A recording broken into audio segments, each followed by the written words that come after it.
आज पांडिचेरी से तिरुवन्नमलाई अरुणाचलेश्वरर टेम्पल के लिए हम लोग निकल रहे हैं और कैब में हमारे साथ सच्ची जी हैं, इनका हमारा साथ है और बहुत अच्छा नेचर है, but he is English speaking. और यहाँ के रास्ते का सीन हम आपको दिखाते हैं और उसके बाद अरुणाचलेश्वर पहुंचकर आपको ज्वाइन करेंगे। तो चलिए हमारे साथ बने रहिए। ओम नमः शिवाय। भगवान शंकर का नाम लेकर हम सभी अग्नि तत्व स्थलम तिरुवन्नमलई नाम से अब इस समय मंदिर के नाम पर तमिलनाडु में ज़िला भी है और उसी ज़िले का मुख्यालय है ये। साथ में अरुणाचल पर्वत होने के कारण भगवान शंकर अरुणाचल पर्वत पर विराजमान हैं और उन्हीं के नाम पर अरुणाचलेश्वरार मंदिर भी उसी मंदिर का नाम है। यदि सड़क मार्ग से आप पहुंचना चाहते हैं तो बिलुपुरम से 64 किलोमीटर, पुडुचेरी से लगभग 100 किलोमीटर, चेन्नई से 160 किलोमीटर, बेंगलोर से 210 किलोमीटर और यहाँ के रास्तों का नज़ारा आप देखिए। बीच में किंकलेस सड़क है और अगल बगल हरी भरी वादियाँ और साथ में जिंजी फॉरेस्ट। ये जिंजी फॉरेस्ट का भी एक टूर होता है, यदि आप करना चाहें तो इसी रास्ते में ही पड़ेगा। और जिंजी फोर्ट भी है, हम आपको जिंजी फोर्ट भी दिखाएंगे।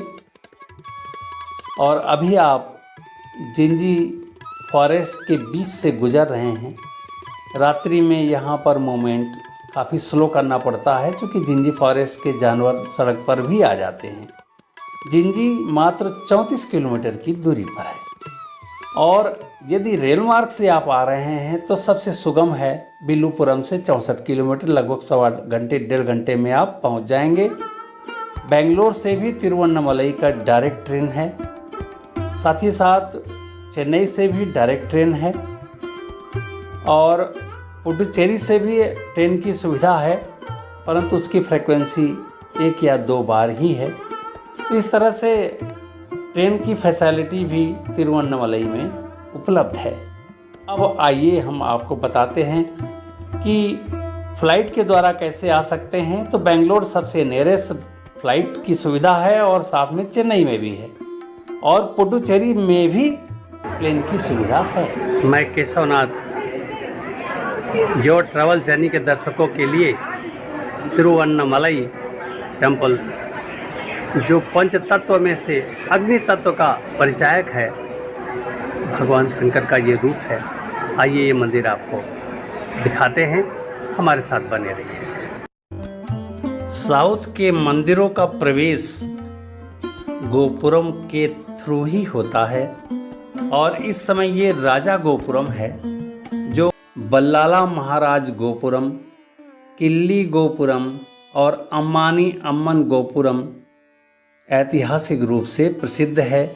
जो पुरी द्वार राजा गोपुरम है, बाकी दक्षिण, पश्चिम और उत्तर द्वार पर ये क्रमशः ये नाम है और प्रवेश केवल पुरी द्वार से होता है। बाकी 3 द्वारों से प्रवेश यहाँ पर जब हम गए तो नहीं हो रहा था, तो हमें पुरी द्वार से प्रवेश करना था, वहीं से हमने प्रवेश किया।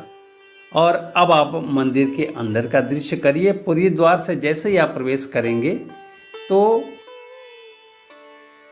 यहाँ पर सुब्रमण्यम मंदिर अर्थात स्वामी कार्तिकेय का मंदिर सामने हमारे था और ये मयूर उनका वाहन देखिए। अब आप इस मंदिर में स्वामी कार्तिकेय का दर्शन करिए।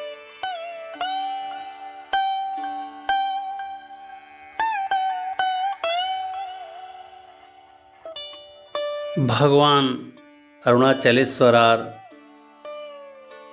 का मंदिर 5 घेरे में है और अभी आप एक सरोवर देख रहे हैं। बड़ा पुण्य सलीला सरोवर है ये। साथ ही साथ प्रथम घेरे में राजा गोपुरम से हम प्रवेश करते हैं और आप 3 गोपुरम जिनका नाम हमने पूर्व में बताया आपको, वहाँ से भी जब श्रद्धालु ज़्यादा होते हैं तो उधर से भी प्रवेश करने को मिलता है। साथ ही साथ ये सरोवर, इसमें पहले स्नान होता था, फिर लोग भगवान के दर्शनार्थ आगे बढ़ते थे, लेकिन शासन प्रशासन ने स्नान की सुविधा बंद कर दिया है। ये हमारे नंदी जी हैं और नंदी का मंडप आप देखिए। साथ ही साथ नंदी जी के दर्शन के बाद आप छोटे छोटे कई मंदिर हर परिक्रमा पथ में है और इस तरह से अब हम तीसरे घेरे में हैं और ये तीसरा घेरा भगवान का, ये तीसरा गोपुरम अंदर अंदर आ चुका है। अभी 2 घेरा हमें और पार करना होगा, तब भगवान अरुणाचल के दर्शन हमें प्राप्त होंगे। तो इस तरह से भगवान अरुणाचल के छोटे छोटे गोपुरम बनाए गए हैं। सबसे बड़ा गोपुरम आपने राजा गोपुरम पहले ही देखा और उत्तर गोपुरम में भी नंदी जी आपको दिखाई देंगे।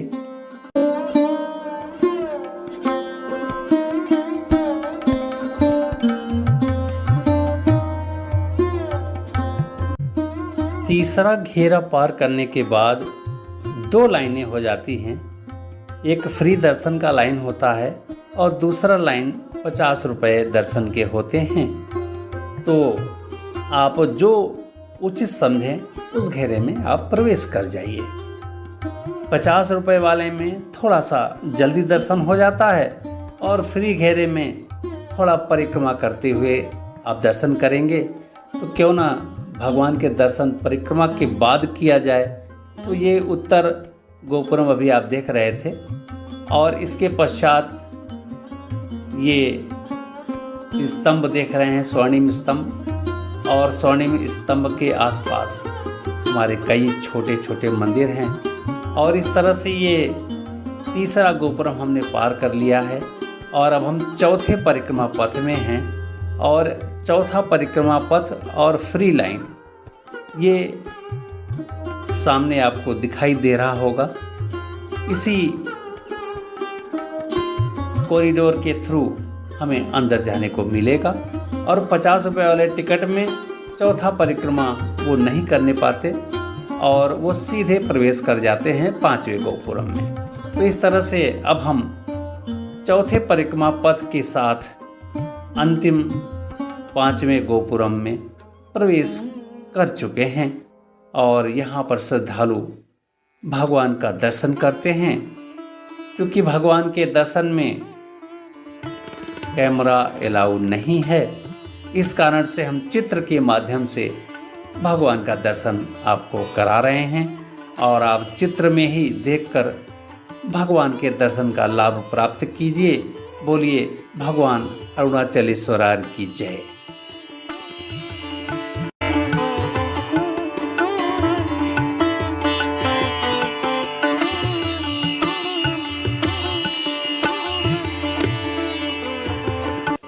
भगवान शंकर के दर्शन के बाद अब हम मुख्य गर्भगृह से बाहर आ चुके हैं और गर्भगृह के बाहर कॉरिडोर बना हुआ है।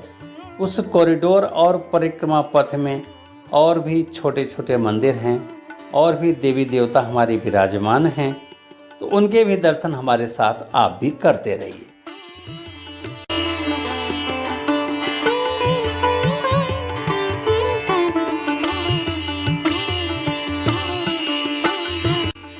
छोटे छोटे मंदिर जहाँ पर आप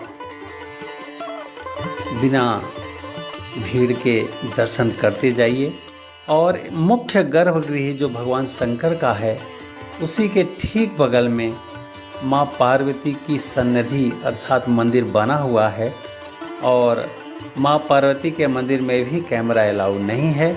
हम बाहर से ही आपको चित्र के माध्यम से माँ पार्वती का दर्शन आपको कराते हैं। हमारे साथ बने रहिए। बोलिए माँ पार्वती की जय।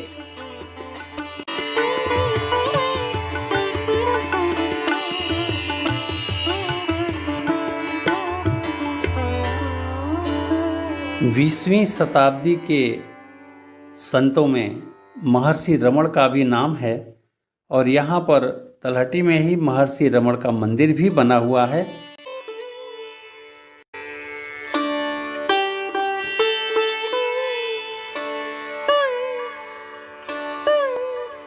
मंदिर अति प्राचीन है, परंतु मंदिर की स्थापना की सही तारीख ये आप अभी जो देख रहे हैं, ये अरुणाचल पर्वत की ओर संकेत हम कर रहे हैं आपको, और इसी पूरे पर्वत को ही भगवान शंकर माना गया है।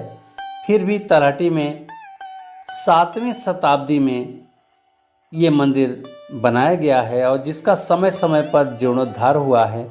9वीं शताब्दी में चोल राजाओं के द्वारा इसका जीर्णोद्धार किया गया इस मंदिर का। इसके अलावा पल्लव और विजयनगर साम्राज्य के राजाओं द्वारा भी मंदिर में कराए गए निर्माण कार्य की जानकारी मिलती रहती है।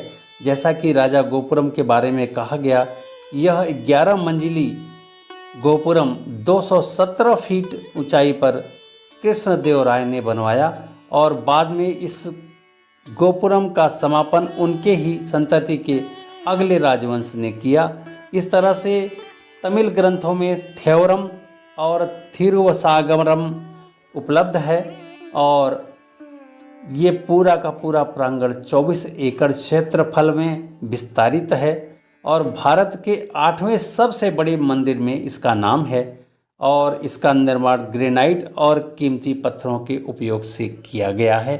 तो आइए मंदिर के अन्य छोटे छोटे मंदिरों को दिखाते हैं और सामने आपके राजा गोपुरम दिखाई दे रहा है।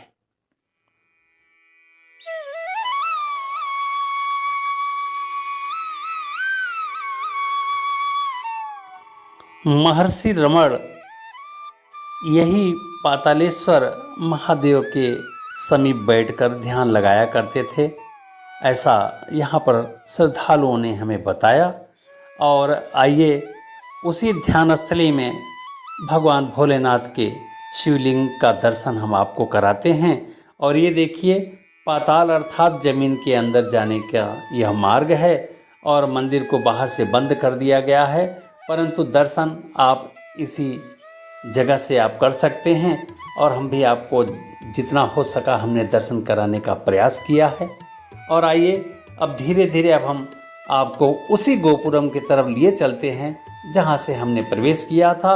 और ये 1000 स्तंभों वाला मंडप है जिसका उपयोग समय समय पर किया जाता रहा है। शरीर में अग्नि न हो तो ऊर्जा की कमी हो जाती है, अग्नि ज़्यादा हो तो जलन सी होती है। इन दोनों को बैलेंस करने के लिए अग्नि तत्व स्वरूप अरुणाचलेश्वरार भगवान शंकर, तिरुवन्नमलाई भगवान शंकर आपके दर्शनार्थ यहाँ तमिलनाडु में हैं। और मंदिर वाकई में बहुत सुंदर है, काफ़ी लंबे चौड़े एरिया में बना है और 5 परकोटे इसके हैं। 5 परकोटे के अंदर निज मंदिर भगवान का है। तो इस तरह से अग्नि तीर्थ, अग्नि तत्व का परिचायक तिरुवन्नमलाई टेम्पल आप लोगों के सामने हमने दिखाने का प्रयास किया है। आगे ऐसे ही जगह पे जाकर और ऐसे ही तीर्थों का आपको दर्शन कराते रहेंगे। ओम नमः शिवाय।